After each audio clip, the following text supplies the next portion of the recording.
Bienvenue à votre émission Histoire du Sénégal, votre rendez-vous avec le passé. Aujourd'hui, nous allons plonger au cœur des résistances armées, leur lutte acharnée pour défendre leurs terres et leur patrimoine. Mesdames, Messieurs, nous allons tout simplement plonger au cœur de cette histoire des résistants avec nos ancêtres. Et pour débattre de cette histoire-là, nous avons le plaisir de recevoir sur ce plateau M. Ba, professeur d'histoire et de géographie au SEM Diamaguène de Sicap Mbao. M. Ba, bonjour. Bonjour, M. Mbalo. C'est un plaisir, M. Ba, de vous recevoir sur ce plateau de la première télé éducative de l'Afrique au Sénégal. Merci beaucoup, M. Mbalo. Tout le plaisir est pour moi. Merci pour cet accueil vraiment chaleureux. Donc, je suis très honoré. Moi, je suis ravi d'être là pour vraiment échanger sur un thème aussi intéressant sur l'histoire du Sénégal, plus particulièrement les résistants armés du Sénégal.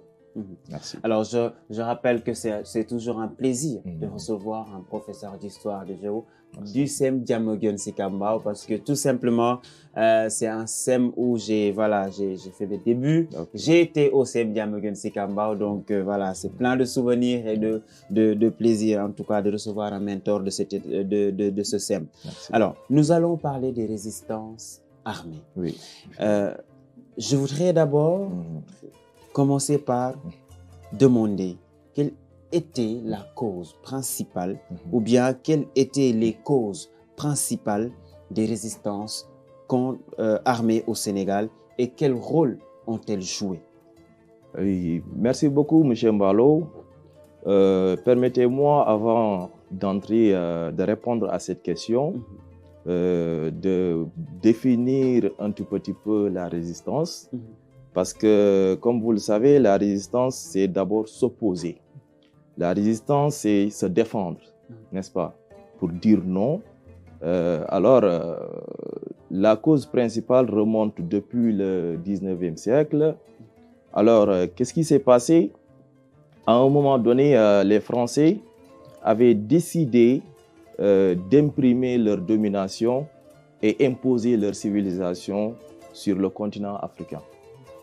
Alors, au Sénégal, les Français étaient venus sur le territoire sénégalais. Alors, pour arriver à leur fin, ils avaient usé de leur force. Maintenant, comme vous savez, pendant cette période, il y avait des royaumes et empires au Sénégal. Et dans chaque empire, les rois se sont levés pour dire non, parce que c'était eux les chefs d'État. Ils se sont levés pour dire non, pour s'opposer à la domination coloniale, plus particulièrement à la domination française. Maintenant, pour eux aussi, ils ont utilisé des armes pour faire face aux Français. Donc, c'était ça la cause principale de la résistance armée au Sénégal. Ouais. Autrement dit, voilà, ils se sont levés pour défendre leur territoire, pour défendre leur famille, voilà, leur royaume, les enfants, leurs femmes. Et, comme on le dit souvent, des hommes et des femmes se sont donnés cœurs et âmes sans espoir pour faire naître une lueur d'espoir qui nous a permis aujourd'hui de bénéficier de cette liberté, de cette indépendance. Bien sûr, bien sûr. Alors, je voudrais d'abord revenir sur ces figures emblématiques des résistances armées au Sénégal. Quel rôle ont-ils joué? Alors, les figures emblématiques des résistances sont nombreuses, parce que comme je te l'avais dit, il y avait le Sénégal pré-colonial, c'est-à-dire le Sénégal avant l'arrivée des colons. Le Sénégal, pendant cette période, était gouverné par les rois.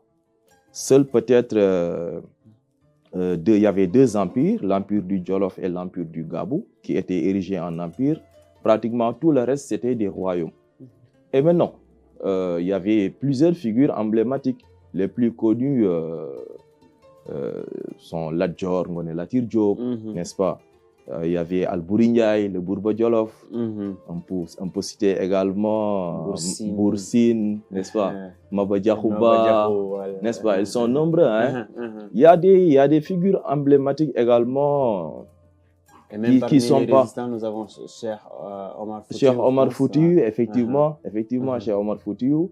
Mais il y a des résistants qui sont méconnus également, ou bien qui sont peu connus, en tout cas, des Sénégalais. Il s'agit de Fodé Kaba Doumbouya. Fodé Kaba Doumbouya. Fodé Kaba. Ouais, hein, dans le Sénégal oriental. C'est vrai qu'on n'en parle pas beaucoup. Ouais. Il y a également le cas de Mamadou Lamine Dramé également. Mamadou Lamine Dramé. Ouais.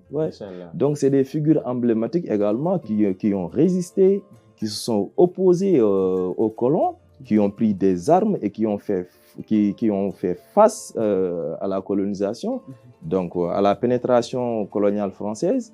Mais bon, le plus souvent, on parle de Lat Dior, malgré quand même c'était un très grand héros, c'est un héros jusqu'à présent. Et on parle souvent d'Albouri Ndiaye, Maba Diakhouba, mais vraiment ces deux hommes, ces deux figures emblématiques également, et tant d'autres, hein, ils étaient très nombreux, n'est-ce pas? Donc vraiment, il faut... Parce que, pourquoi j'insiste sur ces deux figures emblématiques? Parce que le plus souvent, on n'en parle pas. Et c'est même l'essence de cette émission, Histoire du Sénégal, c'est permettre aujourd'hui à cette nouvelle génération de connaître, d'avoir une connexion avec les ancêtres, surtout ceux qui ne sont pas connus, mais qui se sont donné cœur et âme, qui ont donné leur sueur, leur sang, qui ont tout donné à ce pays-là. Effectivement. D'ailleurs, c'est la raison pour laquelle j'insiste sur ces deux hommes-là, n'est-ce pas? Fodé Kaba Doumbouya s'est farouchement opposé aux Français, n'est-ce pas? Dans le Bundu, n'est-ce pas? Alors, mais malheureusement, comme on dit souvent, de même que Mamadou Lamine Dramé également, mais malheureusement, face aux troupes françaises, ils avaient ce qu'on appelle l'infériorité en armement. Donc, finalement, les Français ont remporté les victoires. Donc, malheureusement, ça s'est passé comme ça. Mais quoi qu'il en soit, il y avait plusieurs figures emblématiques, n'est-ce pas? Donc, il fallait quand même insister sur ces deux cas, quoi. Et je pense même que dans les émissions à venir, nous allons essayer de faire une émission pour Fodé. Une émission pour ces figures emblématiques qui ne sont pas trop connues, mais qui méritent aujourd'hui d'être célébrées. Très important. Voilà, qui méritent d'être célébrées. C'est l'essence même de l'émission Histoire du Sénégal dans cette télé 100% éducative. Alors, vous avez parlé d'armement, vous avez parlé de bataille, vous avez parlé de combat et d'infériorité numérique face aux colons. Alors, il fallait des stratégies. Parce que dans chaque guerre, chaque bataille, il y a des stratégies. Surtout parfois quand on est en infériorité numérique ou en armement. Alors, quelle stratégie militaire les résistants utilisaient pour affronter les forces coloniales? Bon, M. Mbalo, il y avait plusieurs stratégies. Il y avait plusieurs stratégies. Donc, il faut reconnaître qu'il y avait des guerres. Il y avait des véritables affrontements entre Français et résistants, entre Français et résistants sénégalais. Donc, nos résistants, quand même, utilisaient ce qu'on appelle des embuscades, n'est-ce pas, comme stratégie de guerre, des embuscades. D'autres utilisaient ce qu'on appelle la guérilla. Donc, la guérilla, effectivement. Mais quand même, il faut reconnaître qu'il y avait des guerres, n'est-ce pas? Et la guérilla, c'est... Oui, la guérilla, c'est une technique de combat qui permettait d'attaquer, n'est-ce pas, par surprise, comme les embuscades, par surprise, l'ennemi, n'est-ce pas, de l'attaquer par surprise. Surprendre. Voilà. Essayer d'éviter l'expansion l'expansion de l'ennemi, de l'envahisseur, n'est-ce pas? Ils utilisaient ces stratégies, mais il faut reconnaître quand même vraiment que le rapport de force, comme je l'ai dit tantôt, était inégal. Inégal, effectivement. N'est-ce pas? Dès l'instant que les Français avaient des mitrailleuses, n'est-ce pas? Donc nous, vraiment, nos résistants braves avaient l'infériorité, en tout cas, leur armement, l'infériorité technique de leurs armements, vraiment, ne leur permettait pas, en tout cas, peut-être de remporter certaines victoires, n'est-ce pas? Il y avait des armes, ils avaient des armes archaïques, n'est-ce pas? Et il fallait beaucoup de courage. Surtout ça. Pour affronter celui qui a plus d'armes. Plus d'organisation. Surtout. Plus de techniques de combat. Voilà. Mais nous, on se bat pour notre terre, on se bat pour notre dignité. C'est vraiment fort, en tout cas. Vraiment, c'était très fort. Mais ils se sont battus corps et âme. Ils n'ont pas reculé face à l'envahisseur. Donc, vraiment, mérite à eux, quoi. Vraiment, respect à nos résistants qui se sont combattus du début jusqu'à la fin. Donc, malgré, comme je l'ai dit, la supériorité technique des Français en armement, en militaire, parce qu'ils avaient des militaires, n'est-ce pas, très bien encadrés, n'est-ce pas, des officiers, alors que nous, vraiment, c'était en fait le sang du patriotisme qui vivrait, en fait. Donc, les gens se sont pris les armes d'une manière spontanée, vraiment, pour faire face à l'envahisseur, pour essayer vraiment de les contrecarrer. Et ce legs-là, aujourd'hui, a permis à beaucoup de jeunes générations à s'inspirer, à avoir des sources d'inspiration pour continuer à se battre pour l'égalité, continuer à se battre pour la dignité, continuer à se battre pour la liberté et la souveraineté. Donc, c'est eux, ils nous ont inspiré tout ça. Bien sûr. Et donc, voilà pourquoi j'adore cette émission Histoire du Sénégal, parce que ça nous permet de se reconnecter, mais surtout, votre manière, votre manière d'expliquer, de partager, c'est fluide. Machallah. Merci beaucoup. Alors, on a parlé de bataille. On a parlé d'infériorité, de technique, guérilla, technique de terre brûlée, entre autres, embuscade. Alors, parmi ces batailles, pouvez-vous revenir sur les batailles qui ont le plus marqué ou bien, on va dire, que pouvez-vous dire sur l'importance de la bataille de Longadem et aussi revenir en même temps sur les batailles qui ont le plus marqué les résistances armées? Oui, M. Malo, il y avait les batailles étaient nombreuses, hein. Il y avait tellement de batailles. Hein. Moi, je retiens Dekhelé, il y a la bataille de Dekhelé, il y a la bataille de Ngolngol menée par Ladjor, n'est-ce pas? La bataille de Logandem que tu viens de citer tout à l'heure. Logandem, c'est une région qui se trouve c'est un quartier qui se trouve dans la région de Fatick, n'est-ce pas? Logandem, là-bas, il y avait le Boursine. Voilà, Boursine Kumbandofin Diouf, Famak, n'est-ce pas? Mad Assining Kumbandofin Famak Diouf, n'est-ce pas? C'était ça son. Voilà. Donc, le Boursine qui faisait face aux troupes françaises, n'est-ce pas? Malgré, comme je l'ai dit tantôt, l'infériorité de leurs armes, vraiment, il a pu faire face.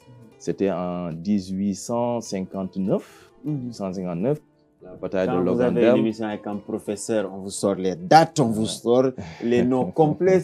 Voilà, profitez, une petite parenthèse à tous les élèves. Profitez, pourquoi? Parce que l'année dernière, on a eu le privilège, le plaisir de traiter une thématique qui est sortie lors des épreuves de BFM. Ah, super. Voilà, donc c'était sur la décolonisation, je pense. Donc, en tout cas, on a traité cette thématique-là. Profitez, chers élèves, de ces enseignements de M. Ba, très pertinent, très organisé. Machallah, je vous laisse continuer. Merci beaucoup. Ouais, donc, juste pour revenir sur cette bataille de Logandem, qui a eu lieu en 1859 à Fatick, n'est-ce pas? Logandem se trouve à Fatick. Voilà. Cette bataille opposait Boursine aux troupes françaises. Mais comme je l'ai dit, malheureusement, le dernier mot revient toujours aux Français, n'est-ce pas? Donc, c'était une bataille très rude, très rude, n'est-ce pas?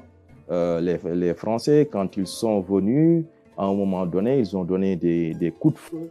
Donc, nos cousins sérères, n'est-ce pas? Nos cousins sérères ont résisté. Donc, ils avaient un peu reculé, mais quelques instants après, ils sont réapparus faire face parce que nous savons tous que les Sérères ont toujours été des guerriers. Ouais, Donc, vraiment, ils ont résisté, mais malheureusement, le dernier mot revient aux Français qui ont finalement remporté cette bataille. J'aimerais également insister sur une bataille très intéressante. Parce qu'aujourd'hui, je pense que je m'intéresse surtout aux choses méconnues. Et c'est le charme de cette émission-là. Les choses méconnues, des choses extraordinaires qui sont peu connues. On n'en parle pas beaucoup. Alors là, on voudrait en parler. Merci beaucoup encore pour cette opportunité. Là, je vais revenir sur la bataille de Pathé Badiane. La bataille de Pathé Badiane, qui a eu lieu le 30 novembre 1865 à Paoskoto, la commune de Paoskoto, département du Nord. Alors, cette bataille a été incarnée par Maba Diakhou. Le grand Maba. Grand Maba. Alors, d'ailleurs, cette bataille, pourquoi j'insiste sur cette bataille? Parce que c'était une victoire triomphale des résistants armés face aux Français. Mais malheureusement, on n'en parle pas, ou bien on en parle peu. Ce genre de victoire, il faut en parler. Ouais, il faut en parler, n'est-ce pas? Il y avait aussi la bataille de Ngolngolè remportée par Lat Dior, même si il a finalement été battu par les Français à la bataille de Dekhelé en 1886. Mais bon, je reviens sur la bataille de Pathé Badiane. Donc cette bataille dirigée par Maba Diakhou Ba, mais également Maba s'était bien préparé. Maba Diakhou, qui était au centre, plus précisément dans le Saloum, n'est-ce pas? Dans la commune de Nioro, à Paoskoto. On l'appelle aussi la bataille de Paoskoto. Donc, Maba et ses compagnons, parce que dans cette bataille, Maba avait également réussi à fédérer d'autres royaumes. Ce qui était très difficile pendant cette période, pendant cette époque. Et il a réussi. La solidarité. Lat Dior même est venu auprès de Maba. Il prêtait main forte. Et d'autres résistants également. Le royaume du Bawol, le royaume du Saloum, n'est-ce pas? D'autres royaumes, en tout cas, ont fait ce qu'on appelle une fédération. Et Maba, c'était un leader très charismatique qui pouvait convaincre. Parce que l'une des premières qualités du leader, c'est le savoir-faire. Pouvoir faire aux autres, inviter aux autres pour qu'on puisse ensemble faire quelque chose sans les contraindre. Très bien. Je vais appuyer parce que ce qui est beaucoup plus important, non seulement c'était un leader charismatique, mais également c'était un fervent religieux.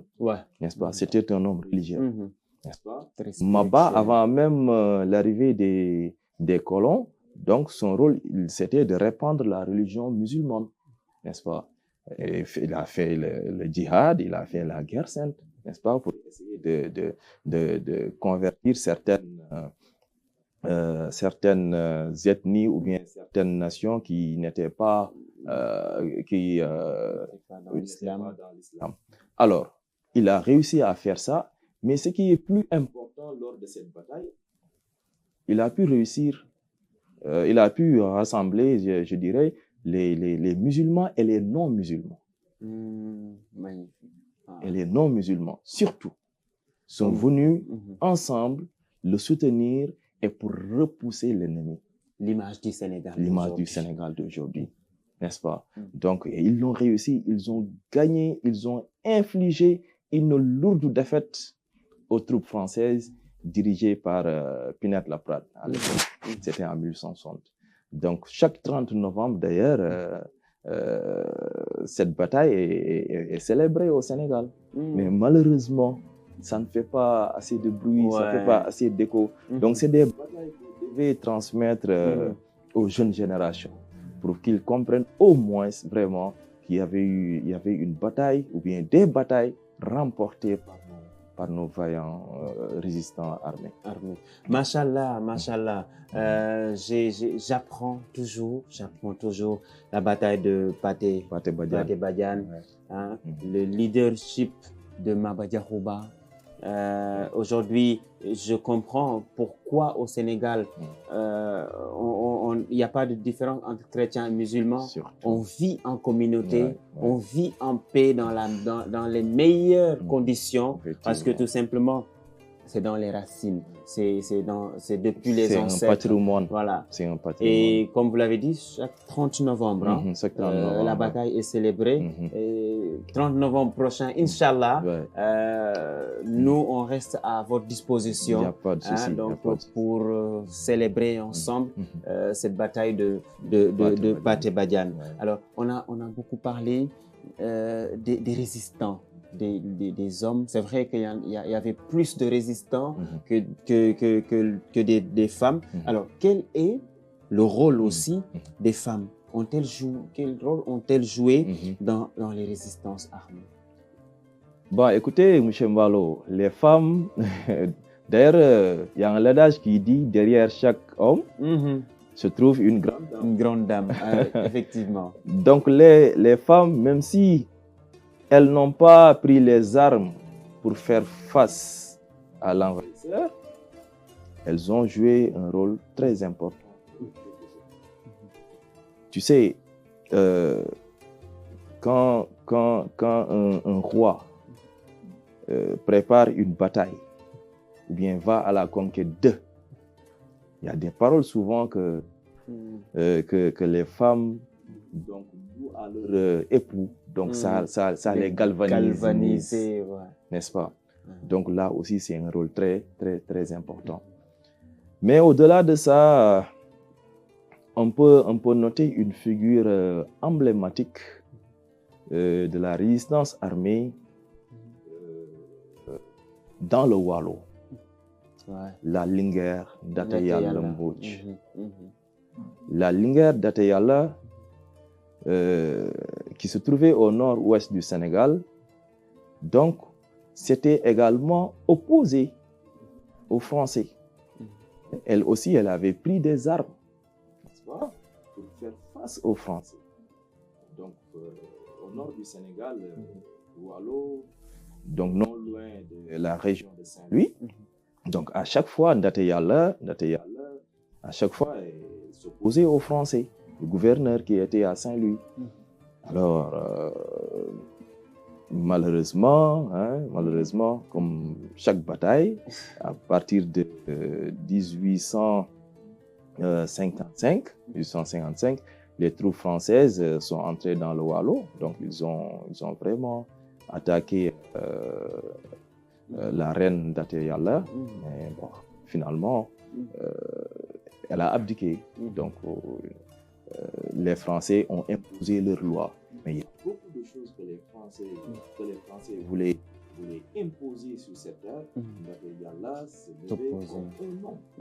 N'est-ce pas? Pour s'y opposer, pour dire non, n'est-ce pas, à la pénétration coloniale française, pour dire non à l'occupation des terres, n'est-ce pas? Alors, vraiment, elle s'est battue corps et âme pour vraiment défendre le royaume. Et puis, quand on parle de Waalo, à chaque fois, on se rappelle de beaucoup d'événements de Ndaté Yalla, mais aussi de toutes ces femmes qui ont préféré mourir avec dignité que d'être asservies, d'être des esclaves. Bien sûr. Comme quoi, aujourd'hui, toutes ces femmes sénégalaises qui se battent, pour conserver leur dignité, qui ont cet honneur et cet esprit de combativité dans l'honneur, bien, vous avez des modèles, des sources d'inspiration comme les femmes de Nder, de Nder qui ont préféré s'immoler, mourir avec dignité. Mais vous avez aussi des exemples comme Ndaté Yalla, comme Djembot Mbodj, sa grande sœur. Voilà, Djembot Mbodj, c'est la grande sœur de Ndaté Yalla. Vous avez tous ces exemples-là. Et nous avons aussi la Linguère de Kabrousse. Effectivement, Aline Sitoé Diatta, la dame de Kabrousse. Donc, elle aussi, malgré qu'elle n'a pas utilisé les armes, elle a utilisé une autre forme. C'était une résistante populaire. Mais vraiment, on pouvait on ne peut pas ne pas parler d'elle. Parce que vraiment, elle a beaucoup marqué. Elle a aussi beaucoup fait, la dame de Cabrousse, Aline Sitoé Diatta. Donc, c'était une résistante populaire, n'est-ce pas? Donc, elle aussi, elle a beaucoup contribué, n'est-ce pas, autrement, c'est-à-dire d'une autre manière. Mais c'est toujours dans la bataille. Toujours dans la bataille, effectivement, toujours dans la bataille.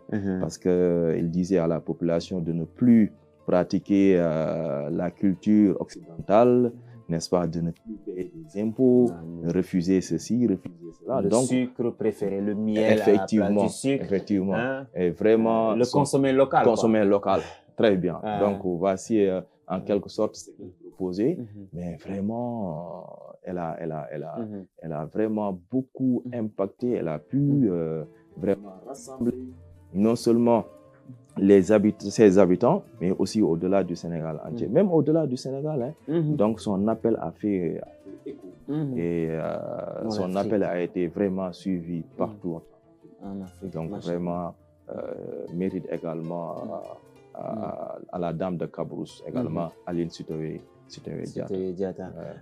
Voilà, quand on parle de consommer local, eh bien, c'est même la source d'inspiration, Aline Sitoé Diatta. Dans les moments les plus compliqués, les plus durs, où on n'avait pas le courage, surtout. Elle a eu ce courage-là, où on n'osait pas, elle a osé. Et aujourd'hui, c'est une image, une figure emblématique. Honneur aux dames. Alors, vous avez parlé d'impact tout à l'heure. Tous ces figures emblématiques ont impacté. Alors, mais je voudrais savoir quel impact maintenant immédiat les résistances armées ont-elles eu sur les populations locales? Bon, les impacts sur les populations, on va dire que les populations vraiment avaient beaucoup souffert.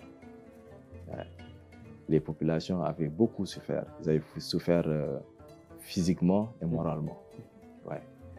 Parce que à chaque fois que les Français venaient, il y a des villages qui ont été brûlés. Il y a des villages qui ont été brûlés. Il y a des hommes qui se sont déplacés, n'est-ce pas? La peur s'est installée, l'angoisse, n'est-ce pas? Tu as vu. Donc finalement, vraiment, c'est des souffrances. C'est des souffrances. On peut noter également que les troupes françaises, souvent même, utilisaient les vies des populations.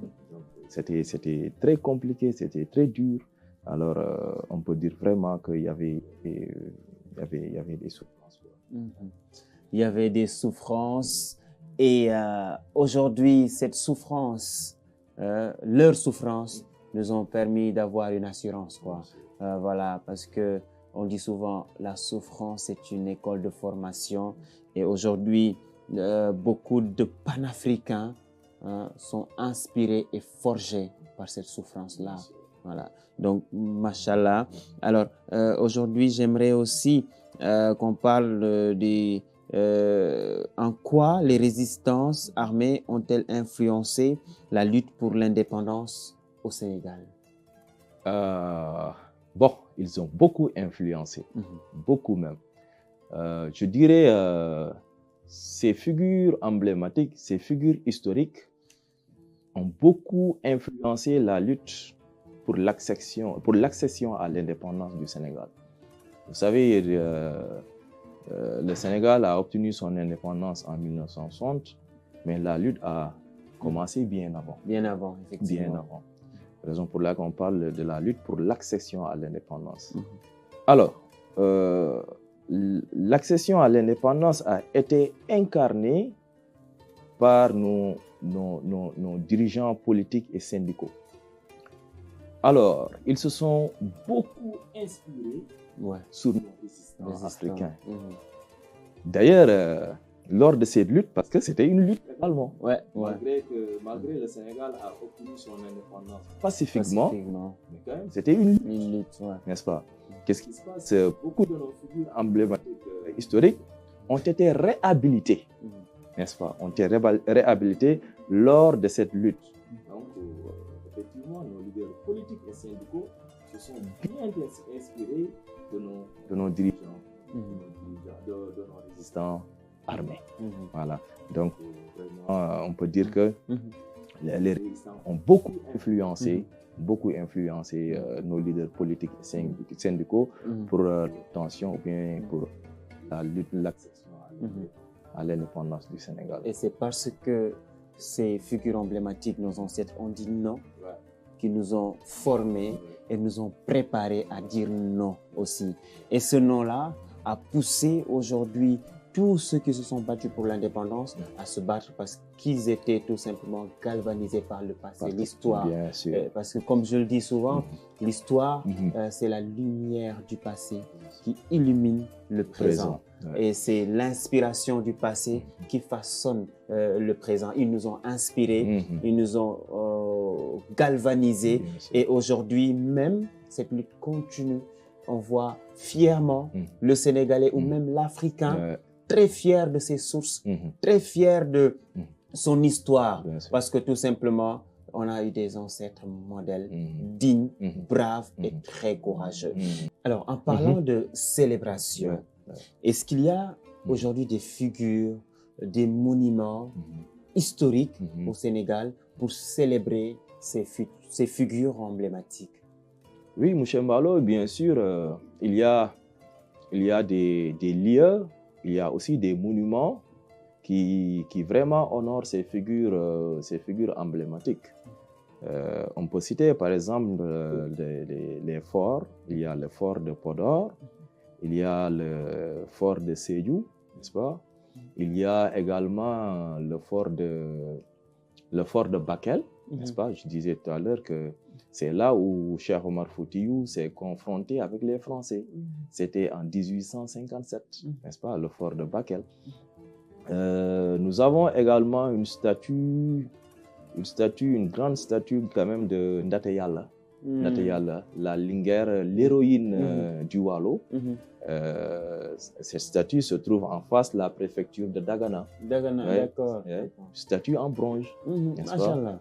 Qui honore ces figures emblématiques.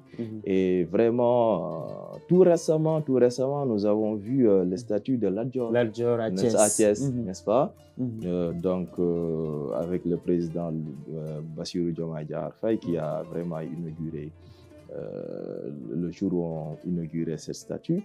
Donc, vraiment, il y a pas mal de lieux ou de statues qui honorent ces figures emblématiques. Et vraiment, c'est des monuments, c'est des lieux qu'on doit vraiment réhabiliter, que l'État doit réhabiliter. Parce que ça fait partie maintenant de notre patrimoine. Notre patrimoine. C'est notre source. Malheureusement, dans certaines zones, dans certains lieux ou certains monuments sont en état de délabrement. Donc là aussi, vraiment, j'en profite pour lancer un appel à l'État.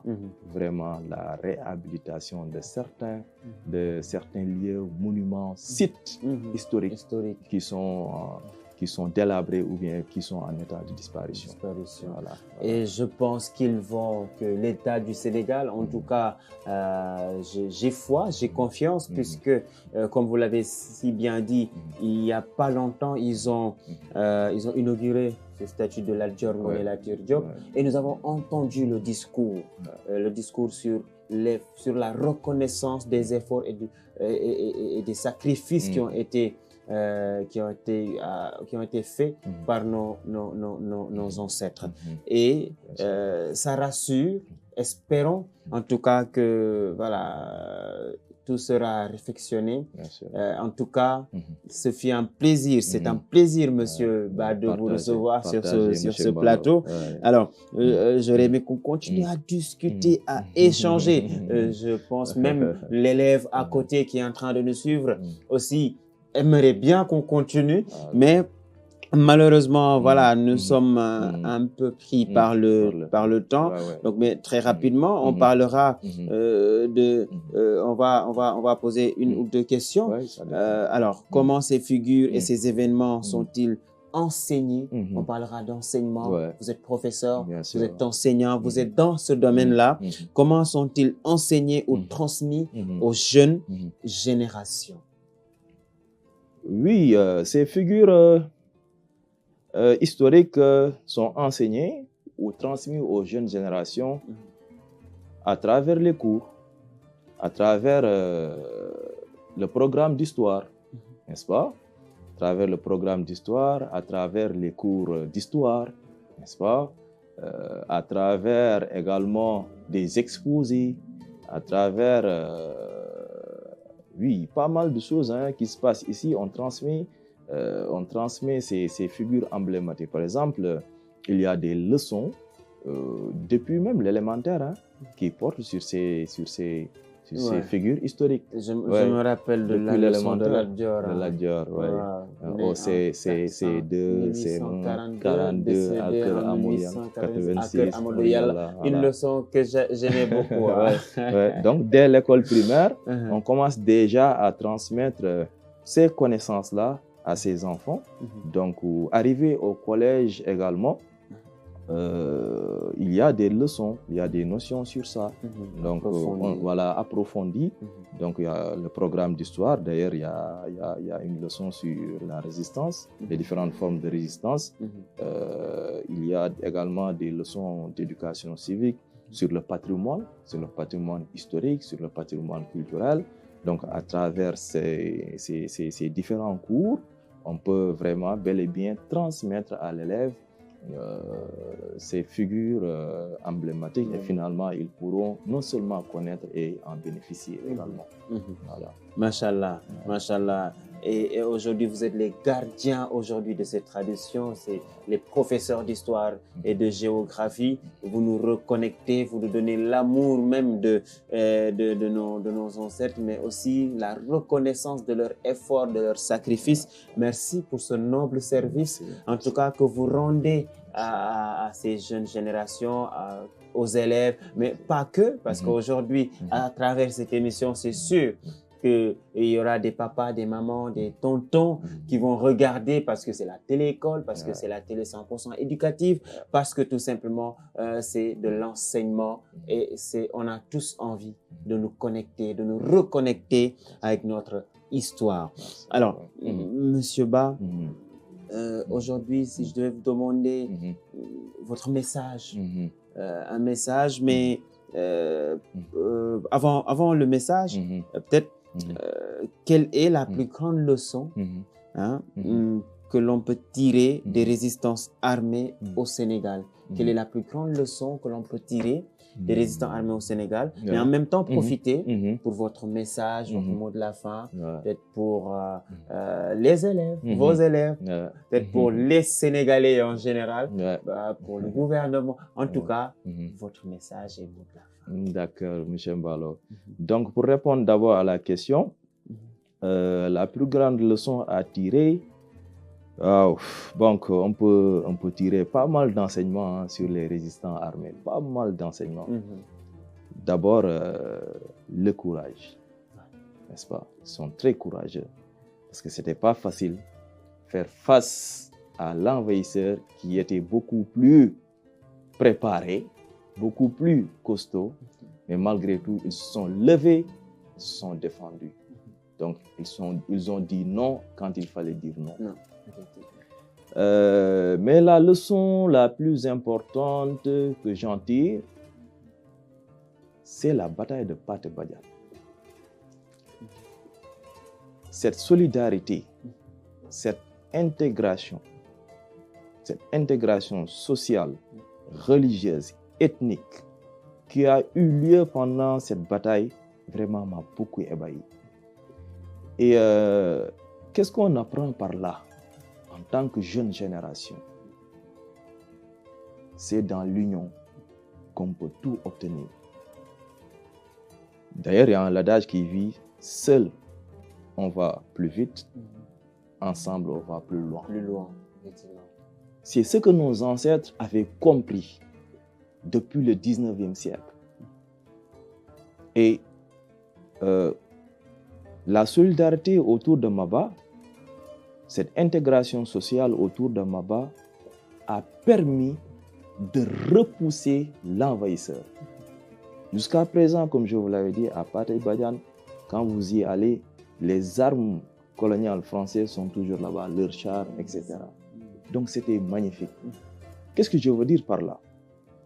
Dans l'union, dans la solidarité, n'est-ce pas? Dans l'entente, l'amour du prochain, on peut tout obtenir. Permettez-moi également de revenir sur l'importance du patrimoine, parce que ces figures que nous venons de citer constituent un patrimoine pour nous, tous les Sénégalais. Mais nous constatons actuellement aujourd'hui que ce patrimoine historique et même culturel est en voie de disparition. Certains jeunes ne connaissent plus leur passé. L'histoire est très importante. Il faut revisiter le passé. Il faut essayer de connaître le passé. Donc c'est ce qui nous permet de nous connaître, de nous identifier et de savoir où nous allons, qu'est-ce que nous allons faire. Donc c'est le passé qui nous oriente. Comme je l'ai dit tout à l'heure, je lance un appel vraiment à l'État du Sénégal de réhabiliter certains sites qui sont en voie de disparition et vraiment d'amener les Sénégalais à se ressourcer, n'est-ce pas, sur leur passé, de connaître leur passé, leur patrimoine. Donc, j'en profite vraiment pour vous remercier. Je vous remercie. Je remercie vraiment la télé-école, n'est-ce pas? Donc, j'ai été très honoré. C'est vraiment un plaisir pour moi, tout en espérant que vraiment cette émission va plaire aux téléspectateurs, plus particulièrement les élèves. Merci à vous. Merci, mais bien sûr que cette émission va plaire, Monsieur Ba, parce que tout simplement dans la pédagogie, dans votre manière de faire passer l'information, c'était clair, c'était fluide. Moi, j'ai aimé, j'ai adoré cette émission, cet échange. Merci. Et je suis sûr et certain que c'est le même plaisir que tous les téléspectateurs de la télé 100% éducative de l'Afrique au Sénégal vont avoir, particulièrement les élèves. Les élèves, pourquoi? Parce que c'est la télé de l'éducation, c'est la télé des élèves, des étudiants. En tout cas, merci beaucoup. Merci. Merci pour le déplacement parce que c'était très serré. On a essayé plusieurs fois, plusieurs mois, je pense, des mois qu'on essaie d'avoir cette émission. Mais alhamdoulilah, on a eu à le faire. Et alhamdoulilah aussi, ce fut un échange très bénéfique. Alors, chers amis, téléspectateurs de la télé-école, continuez à suivre les programmes de la télé 100% éducative. Je voudrais dire aux élèves de télécharger l'application télé-école ou bien de suivre tout simplement à travers la chaîne YouTube ou bien sur TNT, code 20 ou bien sur Canal Plus 225. Parce qu'ici, vous aurez tous vos programmes à travers les cours solidaires, à travers des émissions comme Histoire du Sénégal. Super. Vous allez réviser tout simplement dans le divertissement. Et tout simplement, je vous donne rendez-vous très prochainement dans un autre numéro d'Histoire du Sénégal. Cette émission, ce rendez-vous du passé qui nous reconnecte avec nos liens, nos ancêtres. Mesdames, messieurs, prenez soin de vous. Et à la prochaine. Ouais.